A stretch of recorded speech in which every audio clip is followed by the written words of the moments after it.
So just like any other industry out there, the writing industry, the publishing industry is full of people who are just looking to take your money first,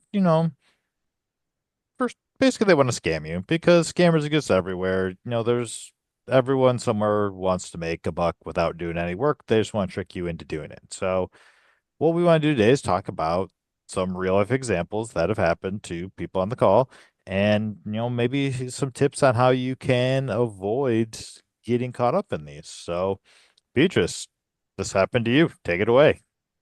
Um, Back when I was a little kid of 18 years old, I wanted to be an author and I had been working on it since I was 12. Um, and I got scammed, but what I learned the name way later in life, actually this year, I think, or last year, something that is called the vanity publisher. The whole context of the story was that as a lot of authors that write because of like passion and want to have their stories out there, I was very, very desperate to try to get my stories out there. Um, in the Spanish, like publishing industry, things are a little bit different than in English, which is you don't work with agents that frequently. You usually, as an author, are the person that is contacting the publishers to be tried published. And there were a lot of, red flags in my personal behavior also that I think that just because of not knowing how the process worked, I didn't really understand how that was opening the possibilities for me to be scammed. But I think all of these things are very important to talk about because a lot of people, again, don't know how the process is. I started first trying to go through like the proper channels in the case of like, let's research which publishers in my genre have receptions opened for sending proposals for sending proposals for stories, stuff like that.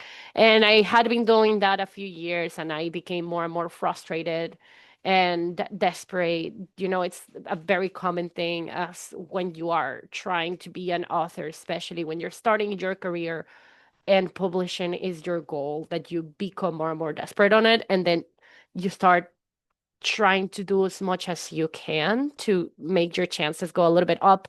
And I started contacting publishers through like email, through their social media accounts, like things that definitely you shouldn't do. So, One of real them, real quick, are those some of the red yes, flags you were talking about that you were displaying? that I was doing. Like, Okay. you should not, unless a publisher, for example, like in Thread said, hey, do you have any question? We have a reception open. If you want to send us proposals, do you have any questions? You can reach out to us. That is different than if you go to like fucking Penguin Random House Twitter at the time and they're like, hey, I have a book. Can you please publish me? I was doing stuff like that, which I think is not okay and definitely you shouldn't do. But also, if you do those things that are so outside of the norm of how to contact the strat publishers, the person that is going to get back to you is more likely to also be out of the norm of like how the process is, which is what happened to me. I just reached out on Twitter messages to this publisher called Ediciones Casas that doesn't exist anymore. It was based in Spain. And I was like, hey, my name is Beatrice. I have a book. This is what the book is about.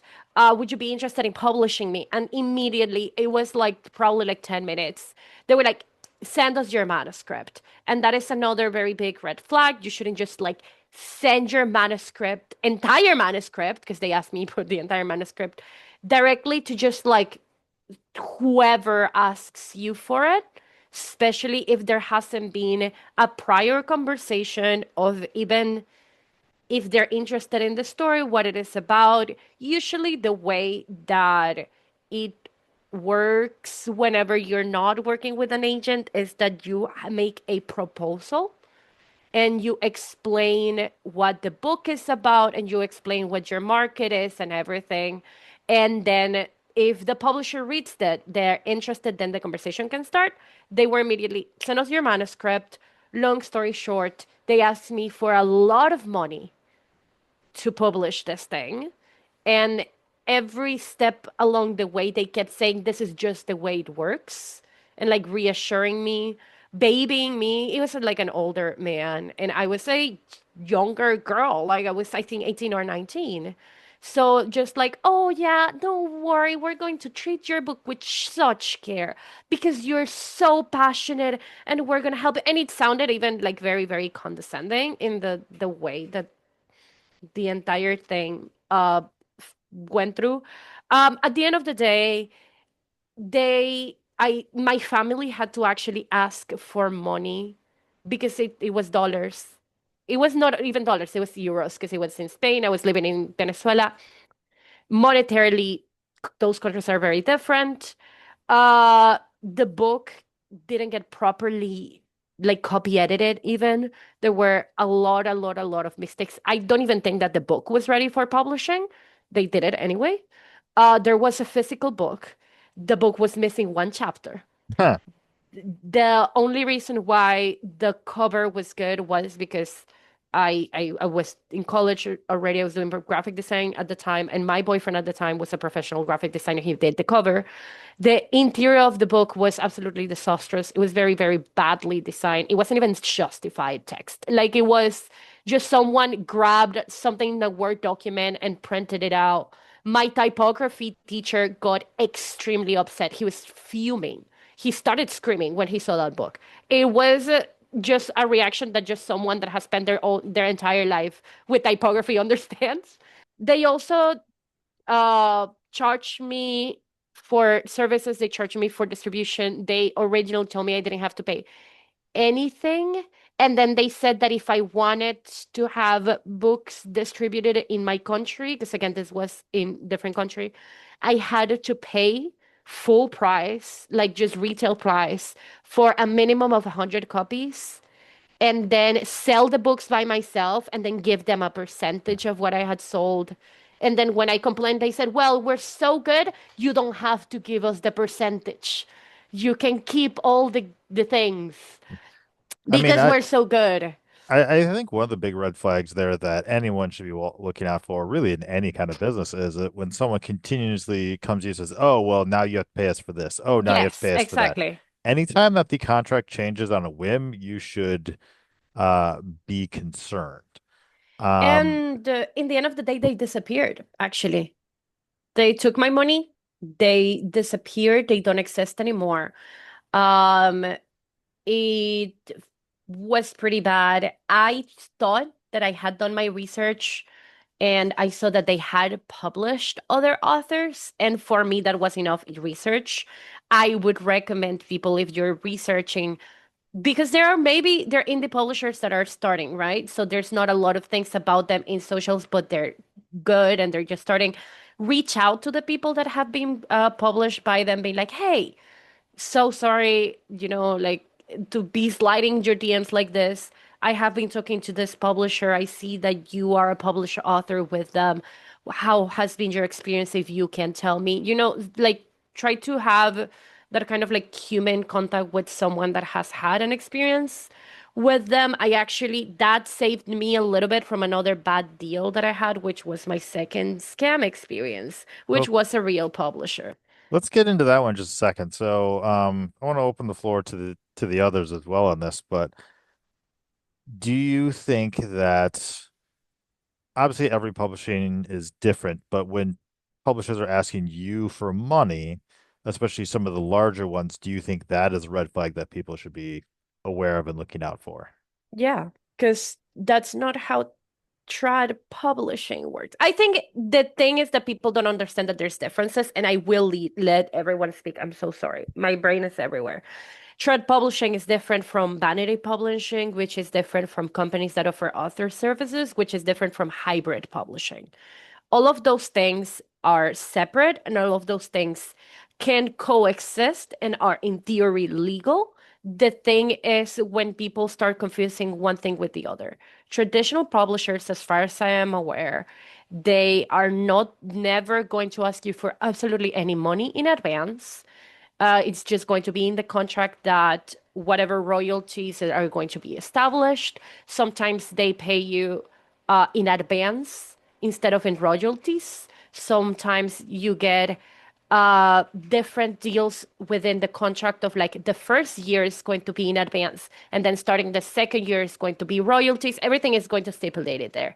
There are companies that offer author services, which is they don't necessarily publish books, but they have people within their company that create book covers, interior book design, editing, and stuff that authors can then opt in to pay to take their books somewhere else. Maybe you want to be trad published, but you want to have a very final manuscript. You are paying an editor by yourself through one of those companies.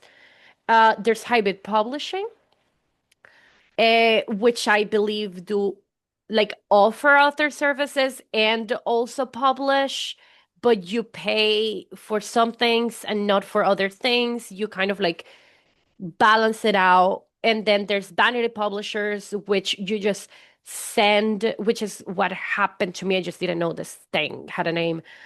You send them a manuscript and then you send them money, and then they just will give you a final result. Doesn't matter. There's not really like a quality check, really, other than you getting the book out there. And that is the number one thing that I think people need to be aware of, that none of these things are exactly the same. Yeah, I think it's interesting talking about like vanity publishing and that it has that title, which is really, really interesting.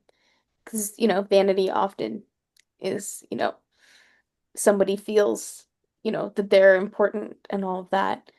And I feel like people like I've been handed books by classmates as a creative writing student, and I'm like, this isn't, and I'll read it, I'll look at it, like this isn't edited, this is a typo. Why is I not capitalized? And I feel like it is really a scam because no matter how badly you want your work out there, it deserves to be at its best before it gets published. I also a caveat for everyone that's saying there, because this happens even with that publishing books. If a book has a typo, it doesn't mean that it's not of Hmm. quality. The like editors and authors and people that are going through these processes are human.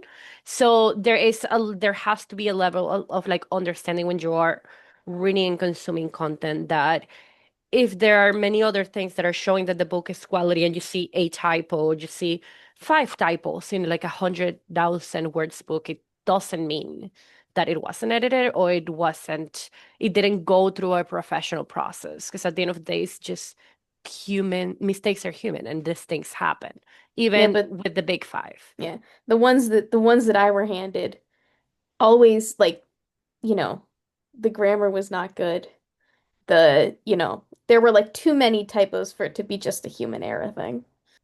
So, Brina, what are your thoughts? I know, obviously, as the co-founder of StoryForge, you did a little research into publishing. A little research is quite a mild way to put it. Well, to be perfectly Sabrina's fair, entire life got consumed by research over 3 years. yeah. Yeah, before I even began anything with StoryForge as like a business, like any of the opening a business bank account or registering as like a corporation or any of that, um, I spent about a year and a half deep diving into research to make sure that the problem that I had observed was actually a problem. And the problem was that publishing is just not accessible. A lot of people think that it is because of the rise of self-publishing, but I would argue that it is not at all accessible in that if you have a brand new book, kind of like in Beatrice's situation, if you are coming into publishing and you have a great manuscript or a manuscript that you think is great and you're hoping to get it into bookstores, um, there are a lot of twisty, windy paths that can end up with you paying a lot of money for something very awful that ends up not getting into any bookstore, or that puts like all the work of getting your book out there back on you, which is very unfair to authors who are often not great at marketing. There are exceptions, but like if your primary activity is like, sitting in a room alone and typing out your thoughts, that doesn't necessarily lend itself super well to being able to talk about it or promote what you've done to the people who would be most interested. So I have a lot of experience in looking into the ways that publishing is flawed. Your original question, I think, was about if people should ever be paying money for publishing. It's kind of complicated because of the presses that we were just talking about. They're called vanity presses. Some are worse than others. Some are actually quite nice and would have a lot of people who are very passionate about helping stories like that wouldn't otherwise be told get told. Usually the ones that are really quality are quite a bit more expensive, unfortunately. Um, I do know in terms of agents, literary agents, that you should never be paying an agent to represent your book right off the bat. Um, that was originally how StoryForge was going to be um, set up, was as a like common app where you could query your work for a bunch of literary agents. That was the original idea. And we have a family friend who's a literary agent and was absolutely livid when she heard our idea because apparently there is a an ethics code for agents that prevents them from taking money for looking at manuscripts. Hmm. So if you are querying your manuscript and someone's like, I won't look at this unless you pay me, X amount of dollars, do not continue that interaction. If it comes to, I have a book, I'm really wanting to get it into a physical format, and I'm willing to go to like a self-publishing thing, a vanity press, you will be paying money because the services that you'll be getting are things like the the typography and justification that Beatrice was mentioning, sometimes cover art. Lots of people will look over your book for typos or for clarity and stuff. You should know what those services are when you're paying for them, though, um, because if you go through a small press or even a big press, like a big traditional publisher, um, they'll have different departments who specialize in these small jobs. There is a real risk if the publisher that you're working with is just saying like, yeah, send us 500 or whatever Hmm. and we'll take care of it. Then don't all your red flags should be, like registering. I guess the red flags don't pop up, do they? That's anyway, your alarm bells should be going off because the services that go into moving a book from I had this idea and I wrote it down to this is a physical book in the bookstore. Um, there are a bunch of different like it it can get so narrow. Some people spend like their whole career doing just one small part of that process. So they're called different things, whether that's like copy editing or like cover design or typography or whatever. Um, and if your publisher is not naming those, then you should be worried because those jobs are specific for a reason. And if you have some random Yahoo going like, yeah, I could do it, they're not going to be doing a very good job, and you're probably going to be flushing your money down the toilet. Mm-hmm. All right, Beatrice, his with your second scam. Okay, second. It wasn't necessarily a scam. It was just like a very bad situation. I will. I have named these people before in my personal accounts. I will refrain from naming them in StoryForge stuff because I don't want also anything to happen to StoryForge. But I had a friend that was being published by a very traditional publisher that was just opening a more like young adult fraction of them. It's sello de publicación. I don't know how to say it. Sabrina, help me out. Mm, Like, you know, is it when, like a small press, like an yeah, indie like a small press? press that was owned by this bigger one.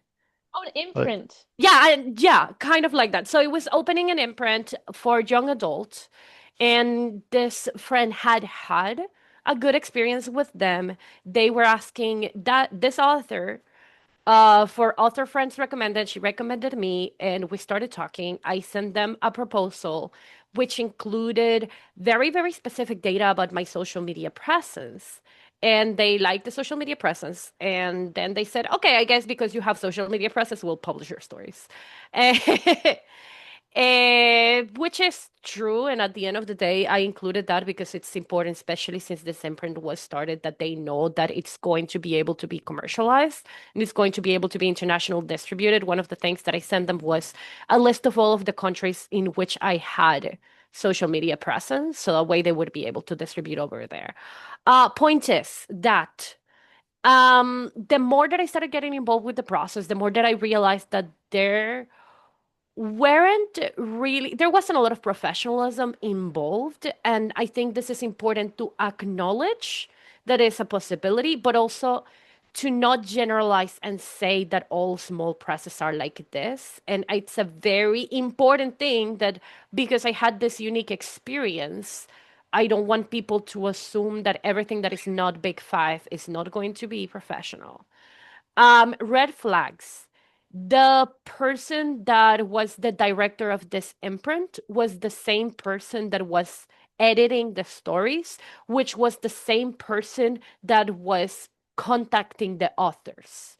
There was never a middleman or an like upper person that I could talk to if I had a complaint about this guy, which I believe is a very big red flag because if something is going on, who do you go to ask for help or clarification? Or if you wanna, this man handled the contracts, he handled the all of the social media strategies. He wasn't the social media person, but I basically wasn't allowed to have contact with anyone else but him. Um, they again, my friend had a good experience with them.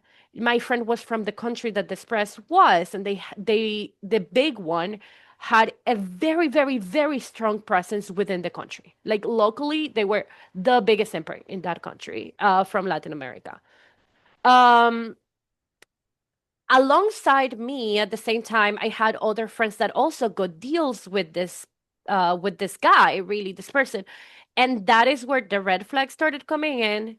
One of my friends told me that I think she had her deal a year before me, but I didn't know at the time because it wasn't announced, whatever, that the contract, and this is why I was like, talking with authors is important, that she had was that she was going to get a percentage of royalties for the first year. And then on the second year and onward, she was going to get like a set amount of money. The thing is that that first year, like, was starting to count from the moment from which she signed the contract of the book. The book was published 8 months later, which meant that she actually was getting royalties from 9 10, 11, from 4 months, not from an entire year. So, like, those are the very small things that sometimes people are not really aware that are a possibility to happen. And then I knew that I talked to the guy, was like, he originally sent me a contract that was exactly like that. And I was like, what happens if this book they wanted to have the book published in 4 months, which is a very, very, very, very short amount of time to have a book traditional published. It is possible, but it is a lot because there's a lot that it goes in publishing a book. Sometimes it takes 2 years to publish a book. Sometimes it takes a year.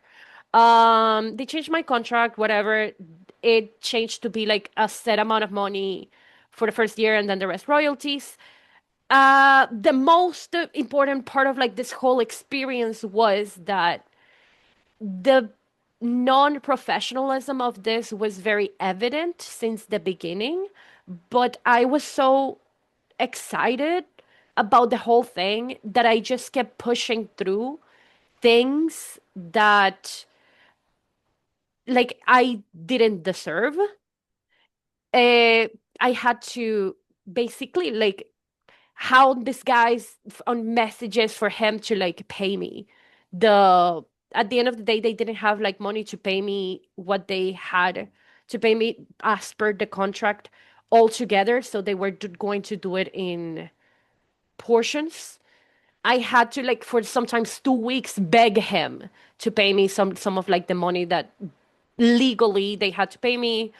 Um, all of the social media stuff that we were supposed to collaborate and do together, he almost never responded to emails. So at the end of the day, we started talking through WhatsApp because it was just more accessible. And WhatsApp is something that is extremely commonly used in Latin America to, talk. Because I know a lot of people are not that familiarized, but it was easier because we were in the same country.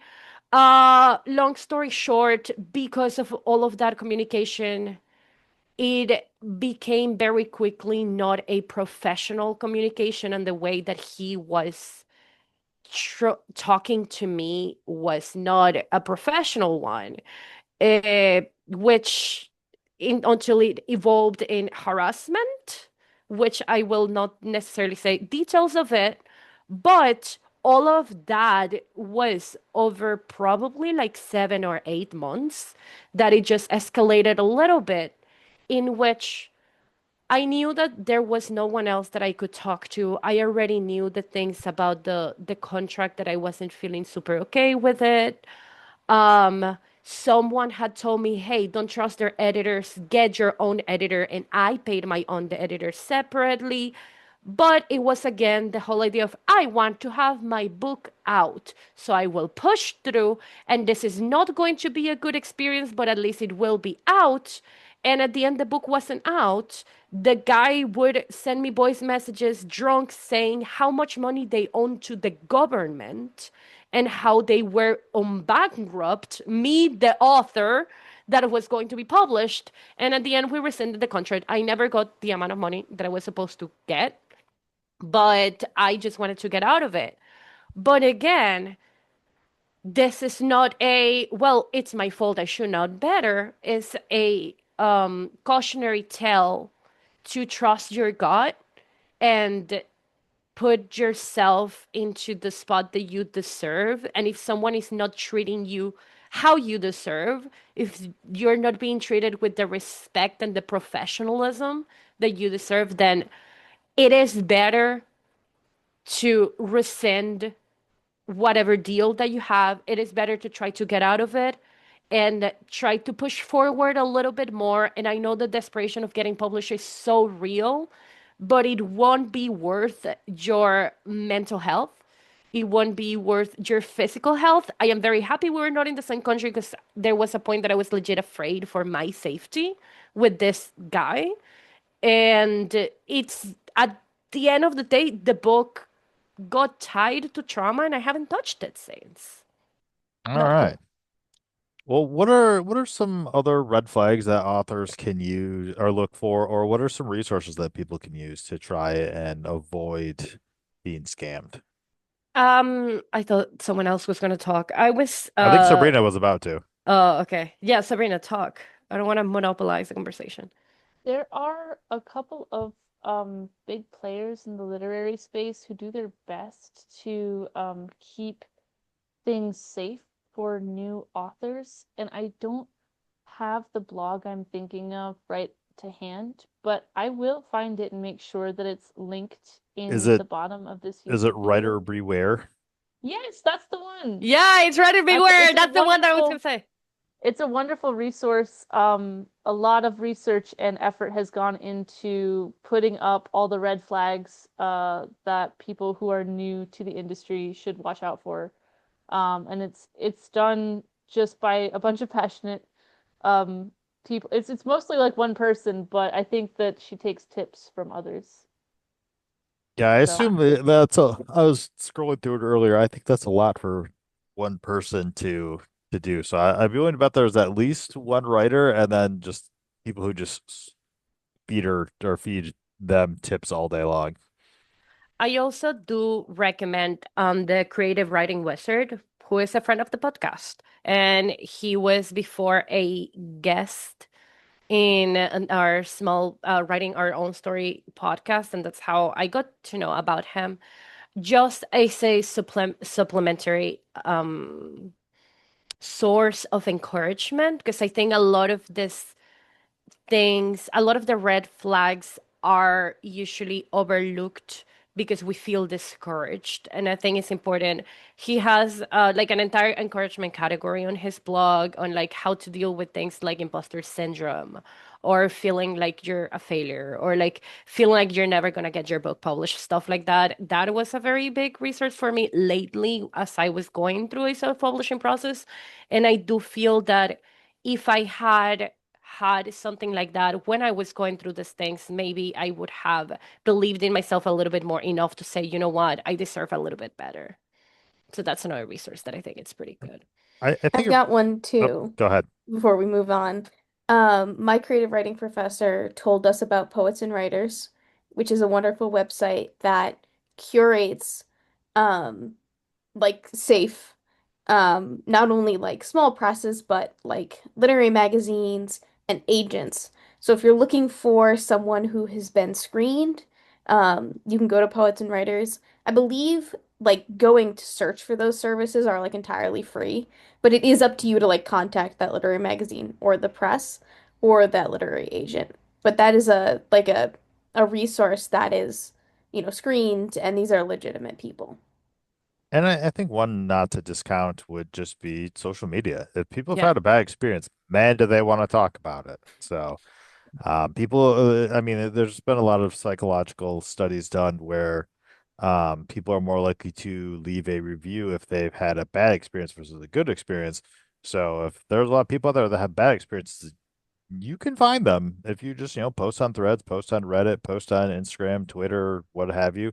Um, those people are out there waiting to throw dirt on the grave of someone who did them wrong. Yeah. I think you could probably, I'm sure that if you looked up that publisher, excuse me, or that press, you could also probably find it just by Googling it, and you would see social media results. You might see like a Better Business Bureau page or something on that line. Google has a reviews section too.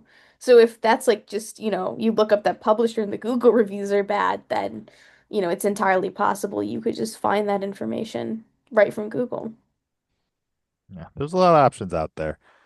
I don't know. Any other thoughts on how people can look for red flags and One tip I got when I took a class that was entirely based on reading recent releases and then speaking to those authors was if you're reading a book that's in your genre, you can check the publisher that posted that book. That's not the internet, that published that book, and see if they're open for publishing or if there are or if they know publishers.